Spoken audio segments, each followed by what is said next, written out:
Hey everybody, welcome back to the channel. My name is Hack, and in this video you're checking out an updated solo stamina sorcerer build, now updated for the Stonethorn DLC in the Elder Scrolls Online. Now not only is this build extremely easy to play due to our use of pets and our strong self-healing as a stamina sorcerer, but you can actually play this build with only one skill bar if you want. Now, of course, I will be showing how to add a second skill bar here if you want to play with more damage. But overall, this is just a really fun and easy build to play. As usual, we'll be going over all the stats, the gear set choices, skills, champion points. We'll talk about the outfit style and go over a basic rotation, and all of that is coming up next. All right, everybody, we're back on the Stamina Sorcerer with a solo build updated for the Stonethorn DLC. We'll be starting this off with a extremely easy 1-bar setup. And we'll talk about a 2-bar setup as well, in case you would like to do more damage. Keep in mind, as usual, with the solo build, we'll be talking about everything from damage to healing to defense. This is not intended for a pure DPS build, so just keep that in mind. But with that said, let's go ahead and buff up. On the 1-bar build, all you need is a weapon power potion, and check out those buff stats. So sitting at about 11,000 max magicka, 20,000 max health, 35,000 max stamina, almost 1,200 stamina recovery, about 3,600 weapon damage. With our sets fully procced, we'll be closer to 4,500. And then with your back bar, if you're doing the 2-bar setup, over 5,000 weapon damage. Weapon critical does go up another 10% or so with our buffs, so it'll be close to 60% there. And then our spell and physical resistance really does not matter because this is going to be a pet build, and our pet is going to be tanking for us, so just keep that in mind. 64 points into max stamina. I'm using the blue food here, max health and max stamina as well.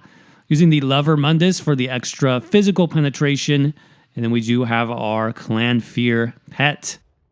Now I talked about the potion. Weapon damage and weapon critical is going to be important for the 1-bar setup because we are limited in our abilities. But if you want to run both bars, you can just run a basic stamina potion because we do get major brutality as well as our weapon critical buff on the 2-bar setup. So with that, you could probably run also a tri-stat potion also if you want.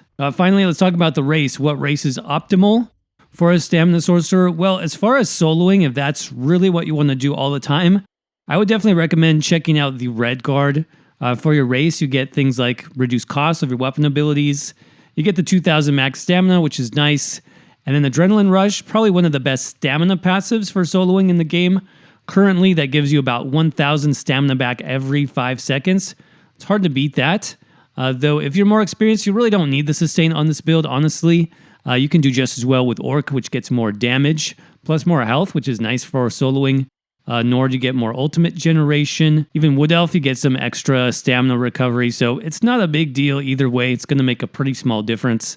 So go ahead and pick what works for you in terms of the race. But I think that covers all the basics of the setup. Let's talk about the gear next. Starting with our first 5-piece set. It's going to be Ravager on the Stamina Sorcerer. And I'm actually a big fan of the Ravager set now. Because a lot of classes can proc Ravager more than we're able to in the past. If you're not familiar with Ravager, it does give you weapon critical, max health, weapon damage, and then every time you attempt to reduce your target's resistance, you gain a stack of Ravager. That's about 150 weapon damage per stack. And then with 4 stacks total, we're close to 600 weapon damage extra on the build, and that does get buffed by major brutality as well, so a little bit closer to like 800 or 900 once you are fully buffed. Now, what can Stamina Sorcerers do for resistance debuffs? Well, in the Stonethorn DLC, they have a new spammable. This is a pretty big deal for Stamina Sorcerers. This skill is very nice for beginners, great for solo players. I think we're still kind of considering if this would be useful for like meta builds. I don't really know yet. But check out what this does. About 10k physical damage here unbuffed based off your light or heavy attacks. So basically you cast the ability first, then when you do a light or heavy, 4 seconds, up to 4 seconds after casting this, you get that big burst of damage. And it also reduces the target's physical armor by 1,000 for 5 seconds. It also reduced the cost of your next non-ultimate ability within 3 seconds by 10% less. So overall, I think it's an okay spammable. It's a nice addition to the Sorcerer toolkit for stamina builds, especially if you're interested in solo gameplay. This is going to be really nice. We do get good passives too, which we'll talk about in a minute. So Crystal Weapon is going to proc Ravager very consistently. Now I'm running that on the jewelry and my front bar, and I'm actually using a sword and shield on the setup right now. The one-hand weapon does not matter. Doesn't matter for your one-hand and shield passive, so anything here is fine.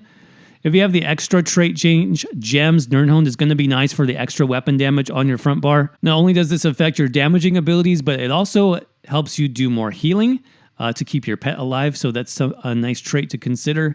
I am running the Crusher enchant right now. That's just an extra chance to proc Ravager. Then, of course, we have a shield for our offhand stamina as the enchant there, with the Divine's trait. So we're running Sword and Shield on the front bar, and then 3 pieces of Ravager jewelry. Now these do come as healthy jewelry, meaning that you have max health on all of these. I would recommend trait changing those once you do get the gems. A couple of infused and bloodthirsty is going to be ideal. I have 2 bloodthirsty traits right now and 1 infused.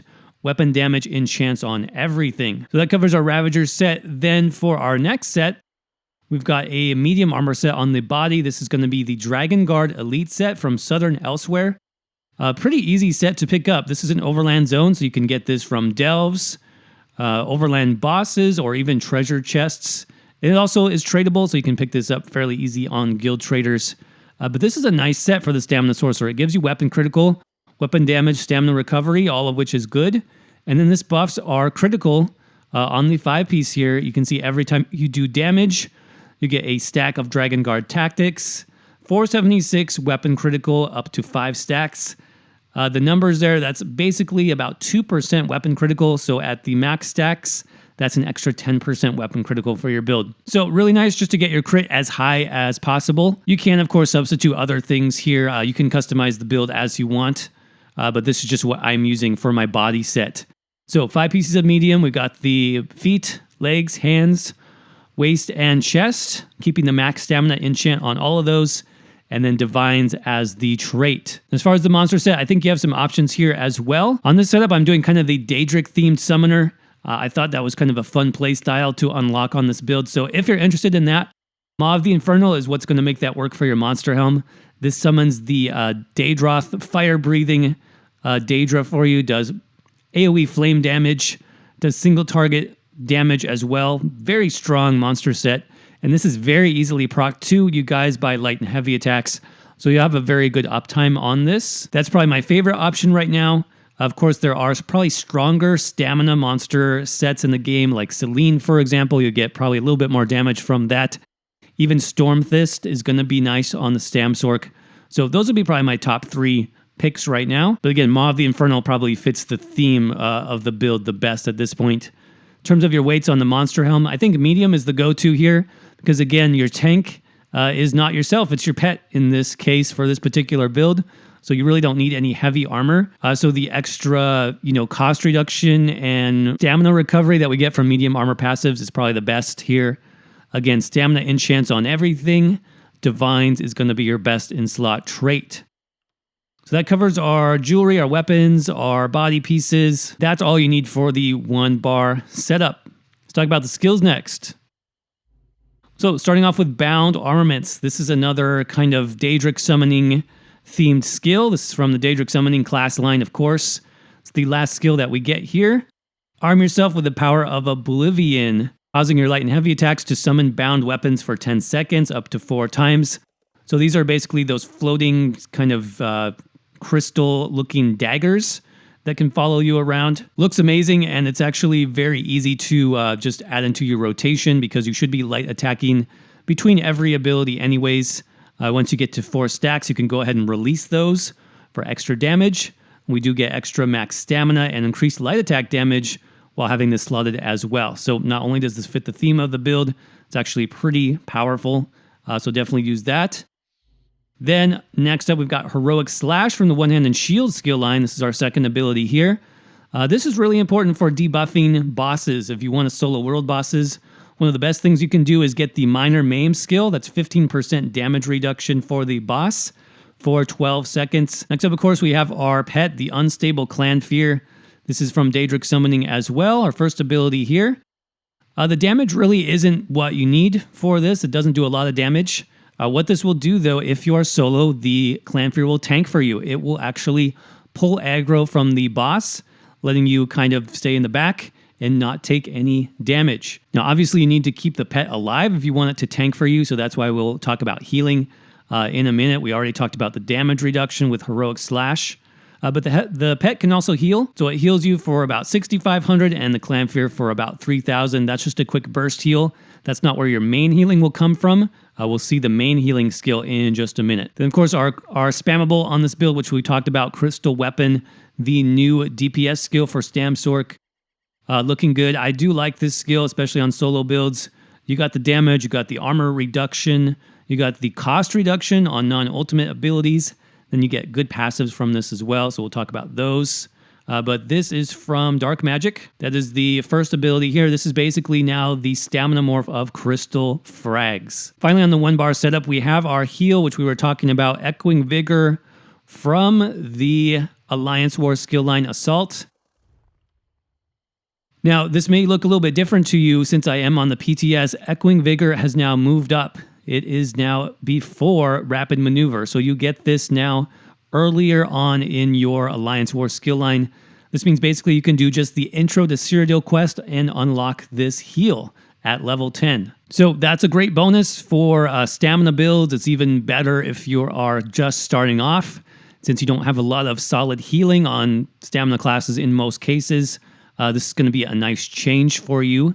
And then Echoing Vigor is the morph that I've chosen on this build because, again, we need to not only heal ourselves, but more importantly, keep the pet alive. So about 13,000 health over 10 seconds is not bad.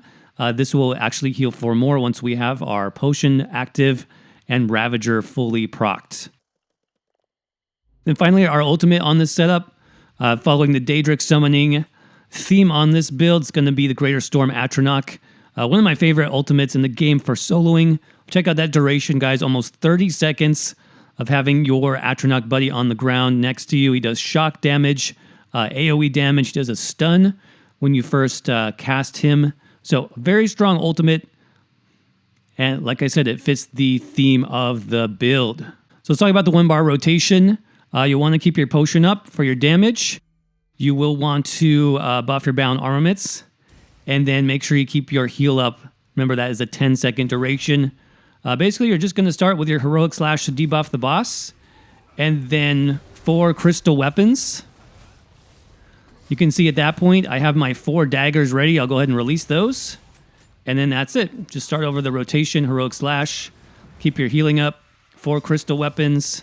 When your ultimate is ready, go ahead and drop that guy over to the side. Daggers. Keep my heal up.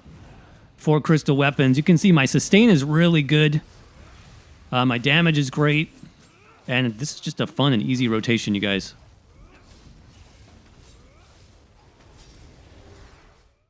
All right, so that was the 1-bar setup. How would you change this?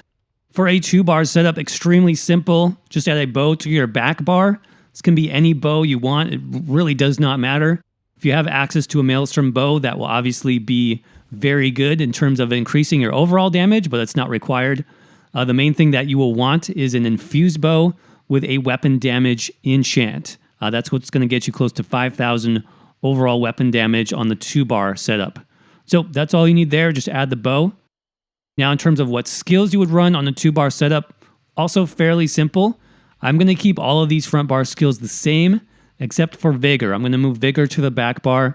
So that means I have room for another damaging ability or another passive here. What's going to be really good is a Fighter's Guild ability in this place. So my favorite is going to be Camouflaged Hunter.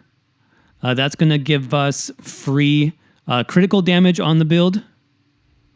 That's the third ability here. Free Major Savagery, so that buff from our potion we no longer need. And then free Minor Berserk when we're at an enemy's flank. So basically attacking them from the side or behind. And guess what? We're going to do that all the time because our pet is tanking for us on the build. So extremely easy to increase your damage this way with Camo Hunter. Basically everything else, I would keep this the same. Then in terms of the back bar bow, that's where I would move Vigor. Just put that on your first slot there. And then the second ability, you can do Arrow Barrage. That is from the bow skill line. Second ability there, I went with Arrow Barrage because it will have the same duration as Echoing Vigor. So you can kind of cast these together just to keep them sort of on a mental timer if you need to. Those have the same duration. Of course, this skill is very important also because this is what procs your weapon damage enchant. Of course, you do need the pet here on the back bar as well. He has to be double barred, otherwise he disappears.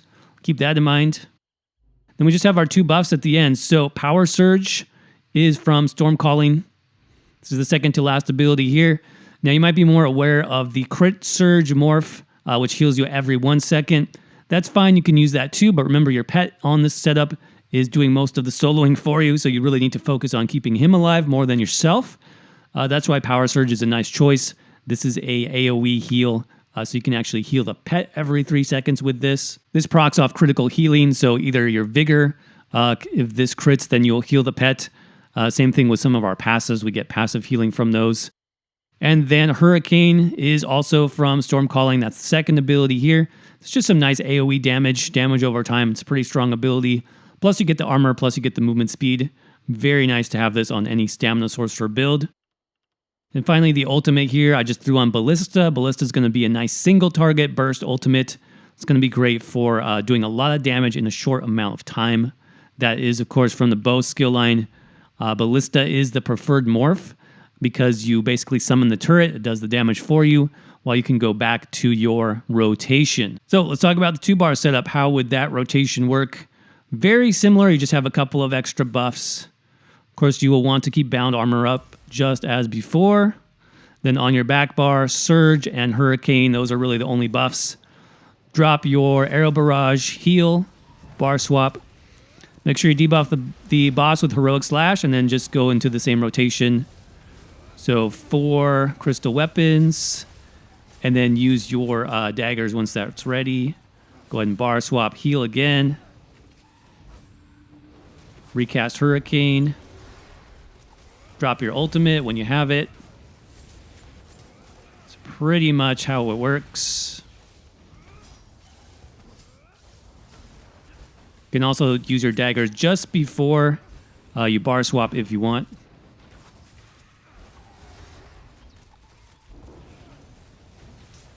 So I'll go ahead and finish the boss off.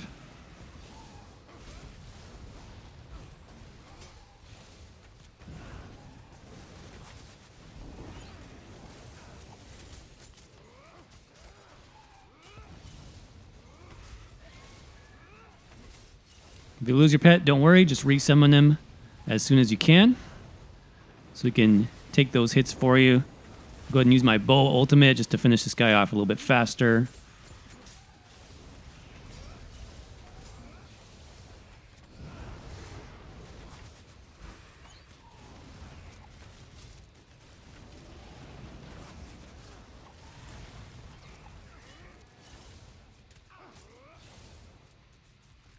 Let's talk about passives. Passives are important on the solo build. Now, as far as dark magic, this is actually really nice. The way this has been updated for the Sorcerer, the Stamina Sorcerer specifically. On Holy Knowledge, this was always good. You get the extra cost reduction of abilities. Make sure you pick that up. But Blood Magic, you guys, it used to be that Stam Sorcs could never take advantage of this free healing. Now you get this by using Crystal Weapon. So anytime you hit an enemy, you'll get that 2,000 healing on yourself. Remember, if that crits, you'll also heal your pet through having Power Surge. Persistence is not bad. You do get some extra cost reduction after blocking. And then Exploitation, we're not really using this, so you could save 2 points there. Unless you're in a group, then I would recommend it.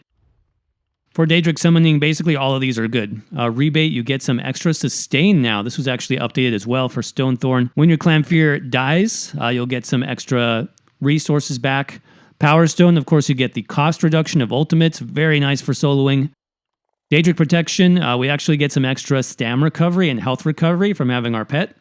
And then Expert Summoner, this does increase your max health by 8% as well for having that Clanfear slotted. That's why the pet build is actually very nice for soloing, just for that extra health. Storm Calling, the magic recovery here is well worth it. Definitely pick that up to help keeping your pet heal up. Energized is great for the extra damage. Amplitude also does extra damage based on the enemy's health. And then Expert Mage, check this out, 8% bonus weapon damage while on the front bar. That's definitely very, very nice. Of course, you will want all of your one-hand and shield. One-hand and shield passives, all of these aren't really necessary, though Fortress is probably the best one you want to get for the extra cost reduction. Sword and Board is also good for the extra weapon damage. Of course, if you're using the 2-bar setup, make sure you unlock your bow passives for some bonus damage, extra weapon critical, cost reduction. Those are all good. Medium armor passives, all of these as well. For the extra weapon critical especially, that's very nice. And dexterity.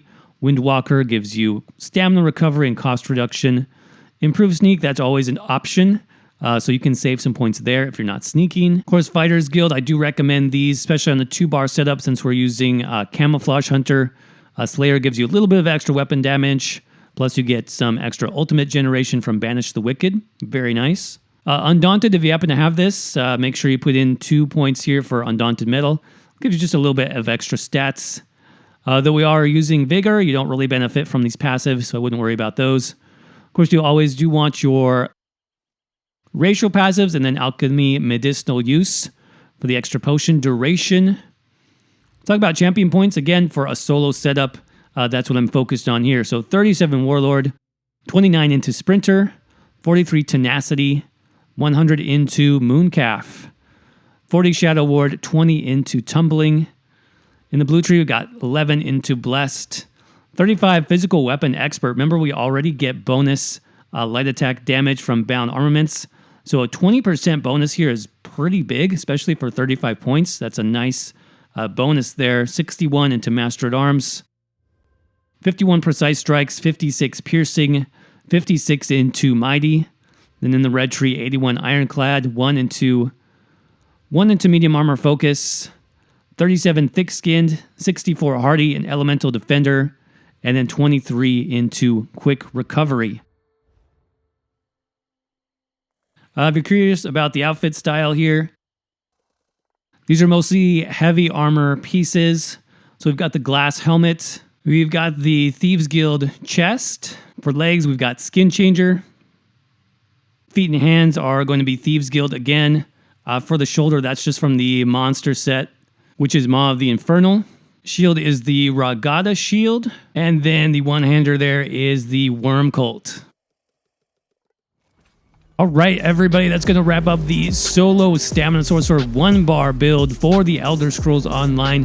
Hope you guys enjoyed this one. This build is a lot of fun to play. Of course, if you liked the video today, don't forget to like it. Make sure you're subscribed to the channel as well for more build videos just like this one with your notifications turned on so you don't miss anything. If you'd like to support the channel further, there's links to my social media and the new website down below. Definitely check out the website if you want more information on this build and any of my other builds, because I do have written build guides there for you. As always, thank you all so much for watching. I hope you're doing well. Stay safe out there, and I will see you around in the next video.